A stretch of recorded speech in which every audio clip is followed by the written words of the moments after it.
back with another episode of Coach's Corner with head coach Steve Martinson. The team is coming off a very memorable weekend. Greek night, Stick It to Cancer, and Pucks and Paws. Aikens Ford Arena stayed packed, and in the meantime, the team logged a best possible outcome of 9 points in 3 games against the Baton Rouge Zydeco. Coach Marty, there's so many positives to take out of that series, but for you, out of the amazing crowds, the 9 points earned, and then the level of performance that the team brought to the ice, what were the biggest points of pride for you? Well, I think you're right. We started out with, getting the wins was the number one, get them in regulation. And then, I thought we played physical. We played offensive. We showed we have skill. And, we hit, especially Sunday. Sunday I thought was our best game. But I thought we were physical. And I thought, we're always working on our speed, showing more speed, and it's something that we're working on. And we have the speed, but I don't think we always use it the way we could. But yeah, it was a great crowd. Players love playing in front of that kind of, fans. Just packed it in, and it was a fun weekend. The score lines of the 3 wins, 4-1, 6-2, 3-0. It might have made it seem like we were dominant for every second of those performances, but both Friday and Saturday, it was the Zydeco who took the lead and held it for some time. Were there tweaks that you made as those games went on, or did your team just continue to find its groove? Well, Sunday, they got a little bit of a different maybe pregame talk than they thought we were going to get because, you look at the score, 4-1, 6-2, but we gave up scoring chances on Saturday night, and Josh was our best player on Saturday night, hands down. And we just handed them scoring. We just handed them, breakaways. They get a 2-on-1, and we turn it into a breakaway. Really bad defensive play and kind of boneheaded mistakes that we made. And I was just tired of watching it and tired of seeing those kind of opportunities that we just hand them. And then I thought, Sunday we really played much smarter, much more dialed in. We held them to 20 shots and we outshot them 2-1. Our power play I don't think was great, but that's a work in progress. But I thought Sunday was a much more enjoyable game to watch from the bench, even though we weren't scoring at the pace that I thought we would. We were getting chances and they just weren't going in, but it's the old, I think we've been getting good goaltending against us and then we just stuck with the game plan and it started to pay off. I have to agree with you about Sunday. I think personally it was the best all-around defensive effort I've seen from the team this season.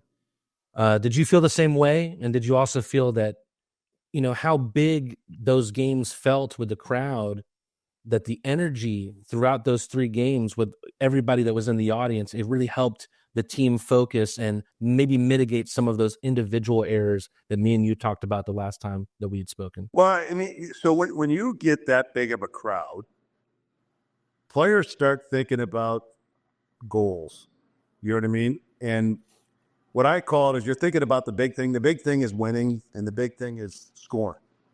And the little things add up to the big things. And so I thought that's what we were concerned with. It's a big crowd. I want to win. I want to help the team by scoring. And that isn't the way it works. You start out, you build on the little things, and all the little things add up to the big thing, which is the goal, which is then scoring more than the other team, being better defensively and winning the game. So I'm going to bring up Gallant. There's 2 plays, on the first goal. And we talk about, knowing what you're doing off of faceoffs, and they'll let you interfere more in this league than the NHL. And so he gets a pick, and maybe you don't see this when you're watching it, from up above, but it's a lot easier for me when I slow things down but I'm looking because I know the defenseman had a lot of time at the point, and I'm like, okay, what did we do there? Did we do what we're supposed to do? And sure enough, Gallant gets a really good pick, and then we get traffic to the net. So the defenseman then gets the shot through, and Malik's right there, and I think Phil was right there too. And it's really textbook, that's the way you win in the zone. And then the other play, I thought that same thing, Gallant, he's carrying the puck. And what we want to do is we want to beat the defenseman all day. If we can beat them wide, we're going to beat them and beat them on the play and beat them on the rush. And everybody likes to do that. It's the funnest way to score is scoring on the rush. We work on it, but it's not something that you do all the time. So, he tries to beat the guy, doesn't beat him, but he puts the puck in the corner. One of the things we talk about is put it in and go run a D. And he hits them with all 180 pounds of him and just knocks them down. And, we get possession of the puck back. It goes to the point. And same thing, he's got time at the point now, and he gets a good shot on the net, and we have traffic at the net, and we get a deflection and a goal. And those are things that we work on all the time. And you love to see it when it pays off because, like I said, everybody remembers the highlight reel goals. You think of some of the goals that Milan has scored and, some of those rushes and plays. So it was great to see those kind of goals that pay off from all the little things that add up to the big thing. We have a lot of positives to talk about, and I'll ask about Kaysen even more a little bit later. And there weren't many negatives to take out of this series at all, but I think it was almost kind of strange how the Zydeco were able to execute shorthanded. 2 of their 3 goals came shorthanded, and it was interesting because otherwise they found it very difficult to execute offensively in every other area of their game. How do you explain that? Well, it's really simple. Is we made a mistake and gave them great scoring chances. So one of them is I think they had a couple of breakaways against our power play, and what's happening there is we're forcing plays and we're not reading where they make the mistake, and it's something that we need to spend a little bit more time on video and really getting everybody on the same page and understanding when their forwards get in a certain position, we have to move the puck in the different areas that we're moving in. So the one, I think one was a 2-on-1 shorthanded, and it turned into a breakaway. We misplayed a couple of 2-on-1s that we gave them breakaways. One they scored on and one they didn't. But it was some bad defensive play, and so it's always tough when the other team scores more than your power play, which is frustrating. But I think it was even on Saturday night, and I'm not sure if I can't remember going back to Friday, but. You want to have a positive on the plus on the power play for sure, but it's something that we can correct. But we've got to read what they're doing and not force pucks into areas where you're going to have a turnover or a likelihood of a turnover.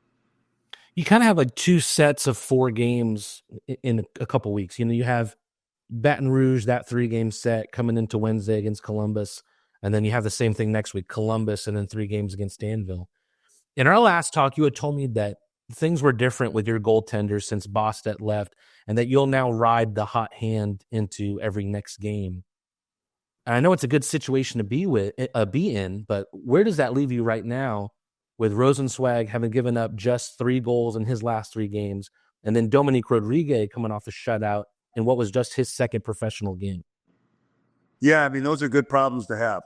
Dom played because it's hard to play a goalie 3-3, and then he stepped in and had a great game. And I don't think he saw the same kind of scoring advantages that Rosie saw on Saturday night. And that's why I want to be careful. I don't want to take anything away from him. But we played a much solider defensive game and didn't rely on our goaltending as much as we did the first 2 games. One of the moments that didn't end up on the score sheet, in the later stages of the first period in the Sunday game, Milan has a breakaway and he's tripped in the slot. The puck ends up in the net, allowing it seemed like something that never crossed the officials' minds. We see on the feed that you and Millsy have some pretty animated conversations. What are you saying? Keep it clean if you can. What are they saying? And ultimately, why do you think it didn't count? Well, what I was trying to clarify, and I don't agree with this at all, the league has it this year that only coaches can ask for replay, which is wrong. That's just flat out wrong. Referees should be able to ask for replays, and they can't see everything. And to assume that they don't care if it's a goal, to me, is a bad assumption. I do believe that they care, but right now, everything is left to the coaches. So I wanted to know, number one, why were they not allowing it to be a goal? Why were they not counting it so that I could decide whether I wanted to challenge? And I can't challenge. So if you challenge and they rule it against you, you're a man short. So, every challenge is up to the coaches, which is just flat out wrong, like I said. So what I wanted to know was, why were they not counting it as a goal? Were they counting it because it was goalie interference. Well, it's not goalie interference because their guy tripped our guy, and so they told me under no circumstances is that a goal.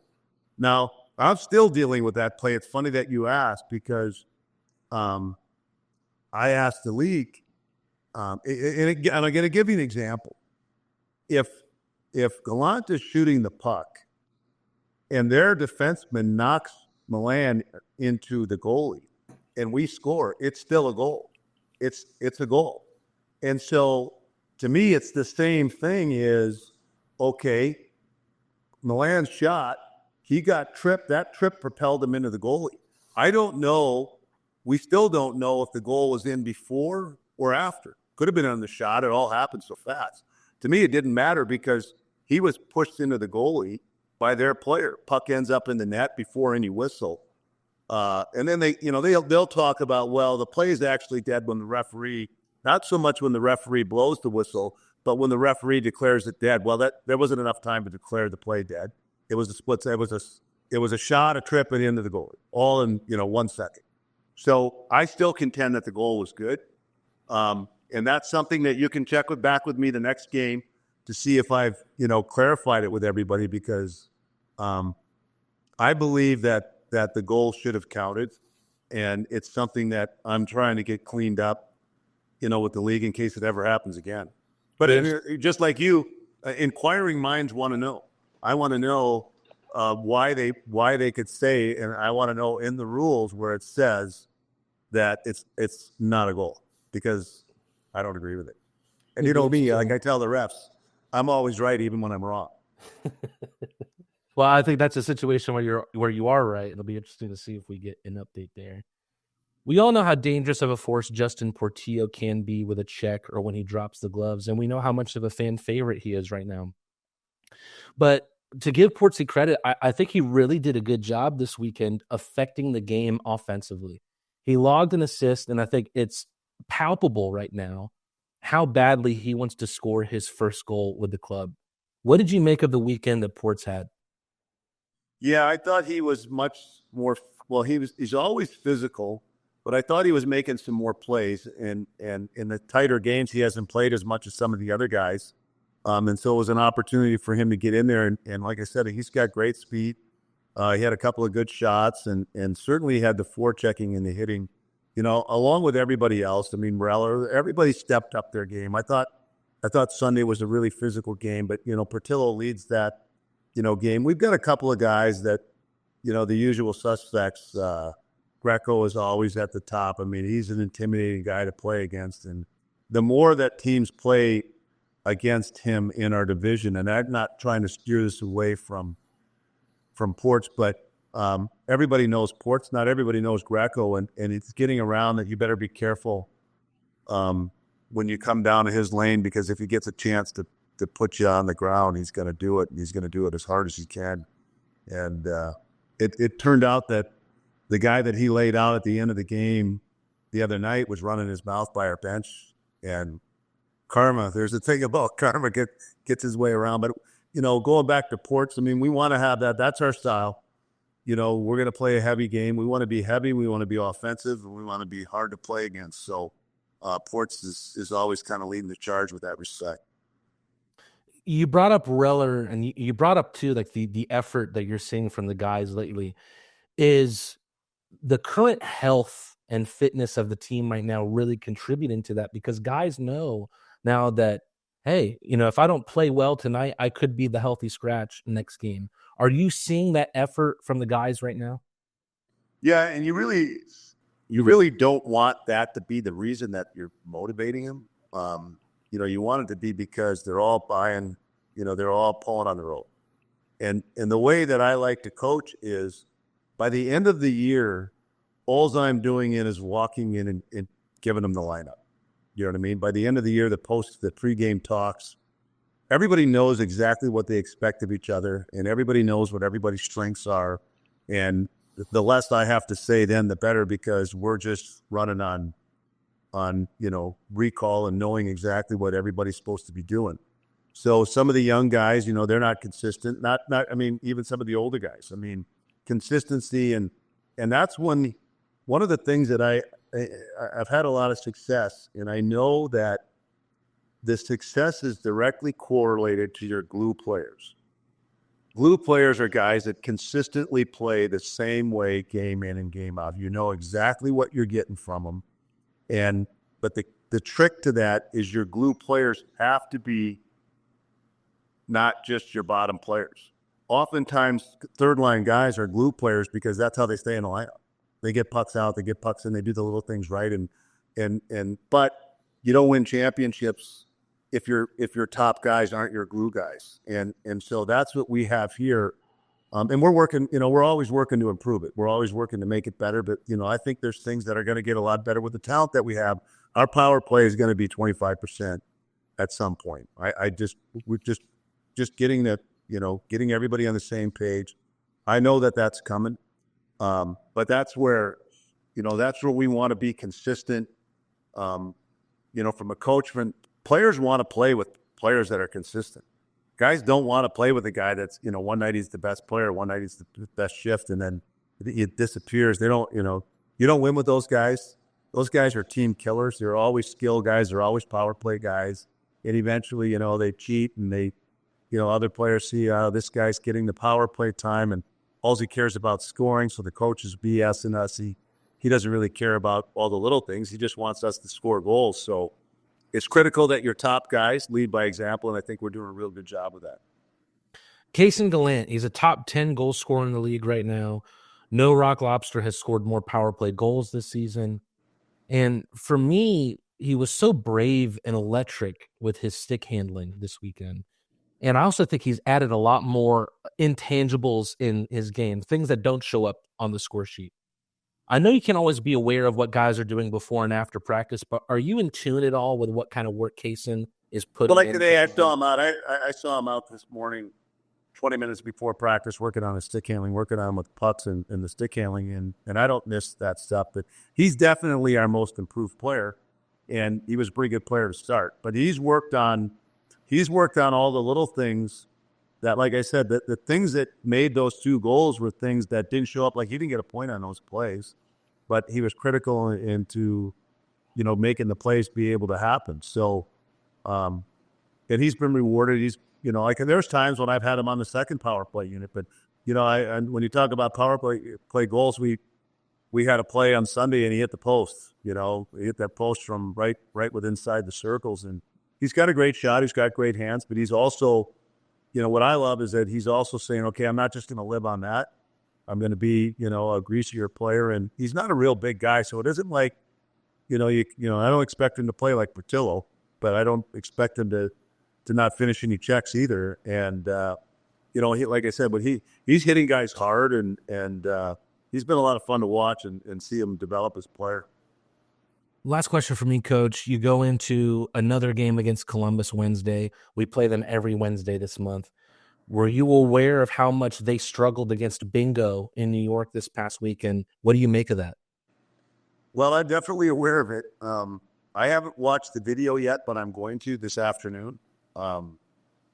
So Binghamton is right now. I mean, obviously, they're walking away with the division up there, and the word has been out that they've been playing weaker teams, and sure, some of the teams are weaker, but they dismantle, these guys. And I think the second night was a lot closer, but the first night, and I haven't watched it, but I mean, that's something you can get back to me on.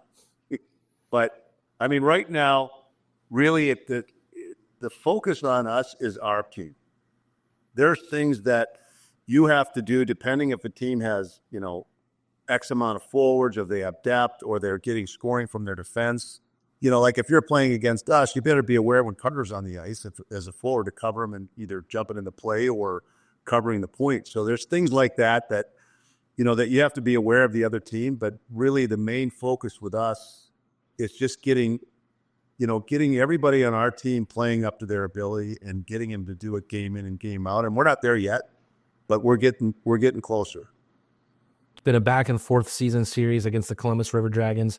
The Rock Lobsters take them on 2 Wednesdays in a row. Coach, I'll see you tomorrow against Columbus.